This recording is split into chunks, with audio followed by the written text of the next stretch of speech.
বাংলাদেশে 53 বছরের ইতিহাসে এই রকম ম্যান্ডেটওয়ালা কোনো সরকার আসে নাই। সেই সরকারকে সে বলছে সরকারের নাকি ম্যান্ডেট নাই। আপনি কথাগুলো বলেন কোত্থেকে, পান কোথায়? এগুলো তো ইন্ডিয়ান ন্যারেটিভ।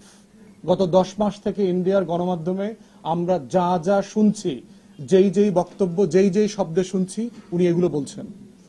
এই দিল্লির গোলামি থেকেই তো আমরা মুক্ত হয়েছি 1400 শহীদের জীবনের বিনিময়ে 2024 সালে।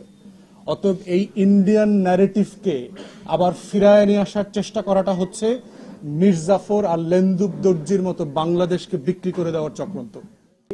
ইন্ডিয়াকে যখন একের পর এক অবৈধ চুক্তি করে দিচ্ছে, ট্রান্সশিপমেন্ট দিচ্ছে, ট্রানজিট দিচ্ছে, একটা টাকা নেয় না, আমার বন্দর ব্যবহার করছে, স্থলবন্দর, জলবন্দর, সমুদ্র বন্দর, সেই ভারত মাতার কাছ থেকে তার 1 টাকা নেয় নাই। কই আপনারা তো প্রতিবাদ করেন নাই?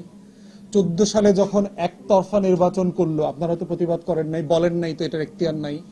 আপনারা তো বলেন নাই যে 18 সালে রাতে ভোট দেওয়াটা ঠিক হবে না, এটা তো বলেন নাই আপনারা।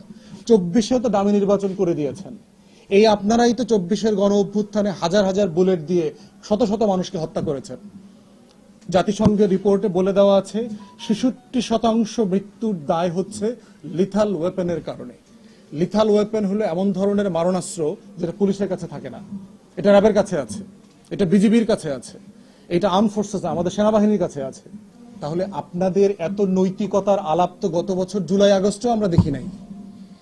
অতএব সেই জায়গাতে আমরা চাচ্ছি বাংলাদেশ রাষ্ট্রটাকে রাষ্ট্র হইতে দেওয়ার জন্য যে পেশাদারিত্ব দরকার আমাদের ফোর্সেসগুলোর কাছ থেকে, এই পেশাদারিত্বের সাথে আপনারা আচরণ করবেন।